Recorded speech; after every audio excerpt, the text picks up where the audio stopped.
Are you Japanese? I'm Chinese. How about being on your knees? Huh? How about being on your knees? What's that mean? When we have a date, I'll go over it with you. Do another. Get rid of him. I'm Elvis. Elvis is here. Emily, we're too educated. When you're 12 years old, you're like, I feel like I'm in the wrong body. And that's fine, like that's how you feel. And then if you continue that lifestyle, then that's your life. But my job as an adult and a human being is to respect the choices other people make. Shouldn't we be able to define what it means to be born in the wrong body? Well, we can define what it means to be in the wrong body. Okay, what is that? What does it mean? I feel like I'm in the wrong body. She's not in the wrong body. She's in the wrong outfit. Shawty got a body built like Mark Henry. He needs some milk. That's what it means. I example? think children are extremely naive, and I think children will listen to the adults around them. You know, 10-year-olds engage in magical thinking, right? Absolutely. I'm a school counselor. That's my job. I literally do this professionally. Have you changed since you were 10 years old? Absolutely. Did you learn some things since you were 10? I would hope so. So probably the way you think when you're 15 is a lot different than 10. Your morals and your identity, those things for me haven't changed. Well, when I was And 10 years what- old, I believed Santa Claus came down my chimney and put presents under the tree. Right, because children believe in magical thinking. Children are extremely naive, and I think children will listen to the adults around them. I'm a school counselor. Let me know something.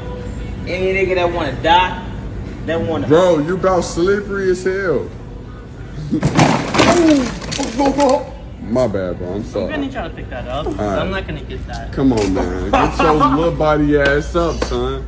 Baby body built the ass on, man. Bro, come on. Come on. Now we gotta pick this. No, hey, I'm gonna clean it up. Yeah, you. I'm gonna clean it up. Hey, bro. I'm letting y'all. This man's alcohol to body ratio is off the charts. And you know what else is off the charts? The modern woman's body count. It broke my heart to sit across from a 22-year-old who sleeps with 10 men a night. And her answer is, well, I make money. I'm 22 years old and I'm a full-time sex worker, meaning a legal prostitute. My passion is social media management, and then I do OnlyFans as well. I'm an intimacy coach. I am a legal sex worker, and I am an OnlyFans content creator. He's like, oh my gosh, maybe I do want you to like eat my ass, and I kind of want you to peg me. Like I kind of want a penetration from you because you're my wife and you're so beautiful and hot. How would you feel if we could just try this out just this one time, babe? What are you gonna do? Divorce him, or what are you gonna do? Realistically, I'm asking you. I'm asking. I am fascinated by hoes. I'll say it. I'm absolutely fascinated by the way the hoe mind works, the way the hoe hive works. I'm fascinated. And that's why when it's such a Emma hot gets topic up to and does a speak about. video and says something like, you know, it's chic to be divorced before you're 30. It is absolutely fascinating to see how someone's mind can be so warped. You're 22 years old and you look like you're possessed by a demon because you are. Yeah. Right? Our culture is demonic. I just tell people what the facts are. You can choose this lifestyle, and here is where you are 99.9% likely to lead in your life. Right? You are probably not destined for marriage. You're probably not destined for a stable relationship. Men are going to not want this long term. You can say it 1,000 times. You can have 1,000 cultural examples, and women's still got to go out there and be hoes, you know, because they're about their money and about a Cardi B song. Yeah. Word on the street, I heard you're single. Yes. Why is that? Because I think not all men, a lot of men right now act like women, and they just want more. Bring back the patriarchy. I want to stay at home. I want to take care of my kids. What do you mean buy you flowers? What do you mean pay for dinner? What do you mean 50-50? What is that? I don't believe in that. What do you want? What do you believe? I want a man to take care of me. So you want to be a housewife? I want to be a housewife. Okay. Yeah. The old I respect traditional that. way? Traditional. I'll do it. I don't mind. I'll do it. And now, if you awaken your booty blasting, cheek slaying shutting gun,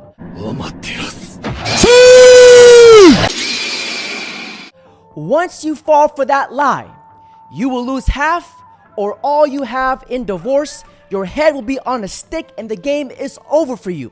Because there's a saying, some women are great actresses, but very few are clever to make a career out of it. Take a look. For real, like, I'm not even trying to argue with you, like, at all. And you're being hella mean. This is ridiculous, man. Ridiculous. I've never taken black cock. You haven't fucked fresh. You know what? We did bits. But, Just suck them off. yeah. So you've never had black? No. Yeah, No. no, I said my came really quickly. Oh, cute. So. Will you ever be a housewife? Am I gonna be a housewife? Would you ever be? I would if I got money. If you got money? Yeah. How much you gotta make? A good living so I can be sad. A good living? Yeah. And he can cheat on me, I don't care. As long as he takes care of me. Wait, first of all, you're not gonna speed past that like you didn't just say what you just said. So he can cheat on you? Yeah, he can cheat on me. So if you're the housewife, he's allowed to cheat. I give him permission to cheat. Why is that? Because he's taking care of me. In the book of King Bustanut, where our cheek-slaying grandmasters preach from the Asclepius Islands, my brethren, I say unto thee, if she has piercings or tats, she probably has a gargantuan body count stat. So my brethren, we preach, wrap it before you clap it. What are you doing? I'm stuck. What were you even doing? Haram. Brittany Renner, who was a guest on our show about 6 to 8 months ago, gives Charleston White a lap dance and throws water on him during a podcast. So when Brittany was here a couple of months ago, she expressed that she really regretted a lot of the men that she slept with and a lot of the decisions she made. And people that I shared my body with, when I think about my list, it's repulsive because they didn't deserve it. But that was an outcome of me discounting my worth. And it's disgusting. I hate even having that spiritual tie in any type of way. But yeah, I would absolutely change sexually how I move around. Brittany Renner is the perfect example of a great actress. She says one thing, but does the exact opposite. Doesn't that sound familiar? Brittany Renner is a classic example of what I like to call Schrodinger's feminism. And by definition, it means a woman is simultaneously empowered and a victim. And when shit hits the fan, she chooses the side that benefits her the most. I'm a strong, independent woman that doesn't need no man, okay? Meanwhile, why would you pop a cold one when it's 12 degrees out? Everybody knows this is what you do in times of stress. We need to get to the top of the mountain to get shelter and stay warm, and you're popping a cold one. Go build a shelter. I'll be there in a minute. Y'all get mad because now we're getting money, but I mean... We're not getting mad. Are you sure? Yeah, we're not getting mad. You're not? No. Then how come if anything, I want you to have money. Let's bring two incomes is better than one in the household. But why do men have an issue with that? Because y'all try to use that as a weapon in a relationship a lot of times. And or do y'all use that as a weapon because you think, oh, we're getting money, so now we feel like we're ahead of you in the house, right? No, it's a natural thing. But if you're securing yourself, then that shouldn't even... To me, that shouldn't exist. Let's say you were making $150,000 a year, and we talk about this normal man. He makes $40,000 a year. He's great. Everything that you want him to be. He's handsome. He's smart. He's loving. He rubs your feet. He can cook. He does all these good things. If y'all get into an argument, eventually it's going to come up about how much money he makes and how you're carrying the load well, first off, you probably wouldn't, most women not going to date a man like that anyway if they're making that much more money. Yeah. So, but if it was the reverse, a man doesn't care. So I had a female subscriber ask me, if money does not determine a woman's success, then what does? That's a great question. 1. A successful woman in a man's eyes is a woman who has not collected more bodies than Genghis Khan. A successful woman is being a loyal wife to her man who brings life into the universe and raise a generation of kings and queens. Having money does not make you a successful woman because you know why? You ain't gonna share that pot or go with us anyways, you selfish son of a bitch. I travel, focus on my career, things like that. Like my career will become my baby. What about you? I honestly just want to get right into my career. Okay. What about you? Do whatever the fuck I want. Okay. It doesn't matter. Well, I plan on becoming a doctor. So I'm just, my career. Your career. I'm passionate about it, so. She wants to be a doctor. Great. But can you guys just imagine Miss Do Whatever the F I Want performing a triple bypass surgery on you? This is all I gotta say. Fuck you! Philip! Your career. I'm passionate about it, so.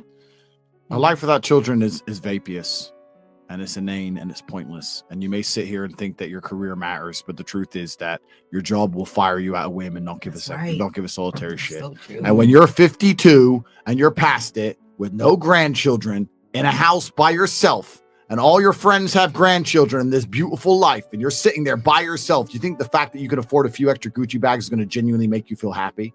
I was at my grandmother's 93rd birthday.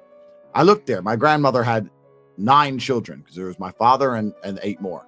They all had a bunch of kids, blah, blah, blah. I stood there and I looked at my 93-year-old grandmother, and there was a whole room full with maybe 70 people that came from that one woman. Isn't that remarkable? Yeah. That nobody cared about her career. Nobody asked what job she did. Nobody asked how many times she went to the club. Nobody asked if she had time to go to festivals. No, you had 70 sentient beings, including myself, full of life from one woman who dedicated herself to being a mother and a good wife. That is beautiful. And if you sit here and genuinely think that you're going to work your ass off through your fertile years, and by the age of 54, you're not going to be suicidal alone with a cat, then you're dumb. You guys want to know what's crazy? Feminism is the idea that women are free when they serve their employers and boss, but is a slave when they serve their kids and husband. And ladies, this is the consequences of feminism. I don't know if anybody can relate to this, but that feeling when you feel like you're alone,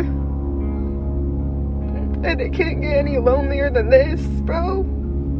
I just had like the craziest, saddest thought. I'm in a stage of life where I'm watching all my friends get married and have babies and find love. And my friend was like, you know, you'll meet the one day, don't give up. But now I'm at a point where I hope I don't, because what happens if I meet him and he wants kids and I'm too old to not be able. And gentlemen, that's it for today's video. Don't forget to like, comment, subscribe. ¿Están idiotas? Hola, perro, alguien. La tienen riquísima.